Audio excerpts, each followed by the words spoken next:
Здравствуйте! И сегодня мы с вами поговорим о том, как правильно накручивать волосы на утюжок. Итак, прежде чем мы приступим к накрутку на утюжок, мы с вами разберем, что такое утюжок. Утюжок состоит из двух пластин, которые нагреваются. Как правило, мы должны использовать всегда именно керамический утюжок, для того, чтобы не обжигать волосы. Прежде чем накручивать, мы обязательно должны перед этим просушить волосы со спреем термозащиты, для того, чтобы мы не повреждали наши волосы. Благодаря утюжку мы можем создать легкие, красивые, плавные локоны, не перегружая волосы излишними буклями. Выставляем утюжок, прокручиваем прядь вокруг утюжка, переворачиваем утюжок и, не сильно зажимая утюжок, мы проходим по всем волосам.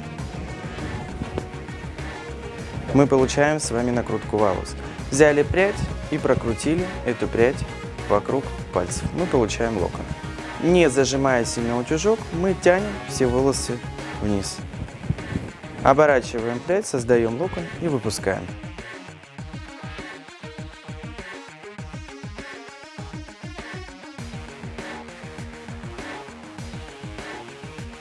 После того, когда мы накрутили все волосы, мы можем наклонить голову назад,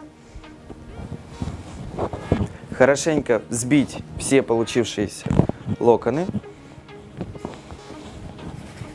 При помощи утюжка мы получаем именно легкие, красивые, естественные волны.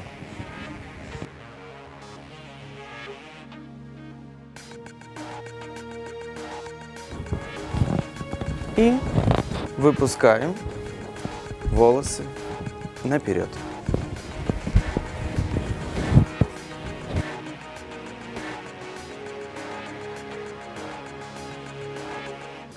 Приглашаю вас пройти свои новые обучающие ступени.